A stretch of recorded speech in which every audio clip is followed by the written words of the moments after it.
Youth పిల్లలు నాకు phone చేస్తూ మాట్లాడుతూ ఉంటారు. సో వాళ్ళు అంటూ ఉంటారు ఎప్పుడు కూడా, అక్క ఒకప్పుడు హిజ్రాల్ అంటే మాకు చాలా భయం అక్క, వాళ్ళని చూస్తే మాకు చాలా భయం అనిపించేది. కానీ దేవుని కృపతో ఎప్పుడైతే మీ సాక్ష్యము వాక్యము విన్నామో వాళ్ళంటే భయం పోయి వాళ్ళ మీద ప్రేమ కలిగింది అక్క అంటూ ఉంటారు. నిజంగా ఆ మాటలన్నీ వింటున్నప్పుడు మనసుకి చాలా సంతోషం అనిపిస్తుంది. దేవుడు ఏ ఉద్దేశంతో అయితే నన్ను ఎంచుకున్నాడో ఆ ఉద్దేశం నెరవేరుతుంది అని చెప్పి వాళ్ళ మాటల ద్వారా నేను సంతోషిస్తూ ఉంటాను. అలా వాళ్ళతో మాట్లాడుతూ ఉన్నప్పుడు కామన్గా యూత్ పిల్లలందరికీ, తమ్ముళ్ళకి చెల్లెళ్ళకి నేను ఎప్పుడు కూడా ఒక మాట చెప్తూ ఉంటాను. ఏంటంటే, నాన్న లైఫ్లో ఏం జరిగినా ప్రతి సిచ్యువేషన్లో పాజిటివ్గా ఉండడం, విశ్వాసంగా ఉండడం నేర్చుకోండి అని.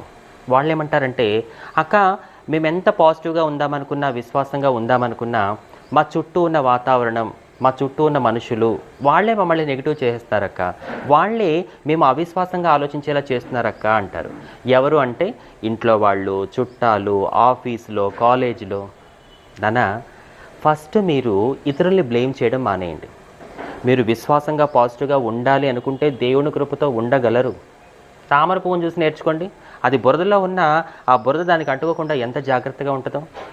దేవుడు చేసిన పువ్వే దాని విషయంలో అంత క్లారిటీగా ఉంటే ఆయన స్వరూపంలో ఒక మనిషిగా చేయబడిన నువ్వింకెంత క్లియర్గా ఉండాలి.